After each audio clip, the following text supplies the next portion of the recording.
And now here we go. November 24th, 1997, they defeat the Legion of Doom to win the tag team titles.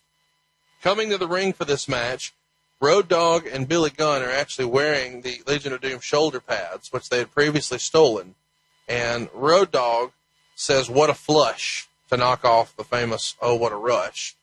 Kind of an interesting tidbit here. During the match, JR gave a plug for the ECW pay-per-view, which was coming up the following weekend, November to Remember 97.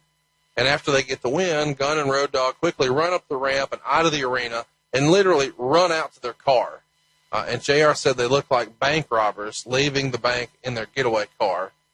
How did LOD feel about losing the titles to the Outlaws, a fairly new tag team who had previously not been top guys as single stars?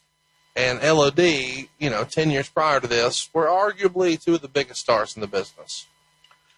Well, I think at the time they're not really going to have a problem with it. And you look at the talent of each guy individually and then combined as a tag team. They're two talented guys, and everybody's going to have that first time for that big push. And they realized that this was the first time for the big push for the New Age Outlaws. So I don't think that Joe and Mike had any problem putting these guys over and giving them that rub to the next level. They knew what they needed to get to that next level. And frankly, the Legion of Doom knew that for them to have credible opponents, they had to put somebody over. And these two guys could go.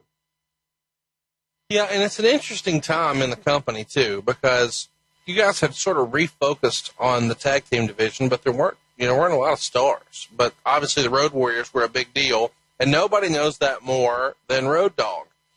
This was Billy Gunn's fourth time as tag champ, but this is Road Dogg's first time as champ, first time holding gold in the company here.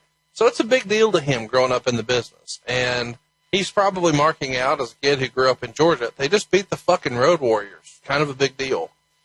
There's a rumor that when they're driving from town to town, Road Dogg would actually prop his belt up in the back of his car so like people who were behind him and as they're passing him would see the tag belt. And allegedly, he even wore the belt through some airports. Can you confirm this rumor and innuendo about how tickled Road Dogg was to be tag champ for the first time? I can definitely can confirm the wearing the belt in the airport. That I can confirm. But doesn't everybody put their championship on the back window so everybody knows? I mean, otherwise, how the hell do you know when you're driving? You can't wear it while you're driving, so you got to put it in the window so everybody knows champ coming through. Doot. Not long after they win the titles, JR started referring to them as the Outlaws on TV. And at this point, the name is sticking. It's the New Age Outlaws. We see LOD face Shawn Michaels and Triple H in the main event, and the Outlaws here would interfere, causing a DQ. But in the process, they shave Hawk's head, and then DX powerbombs Animal from the ring through the announcer's table at ringside.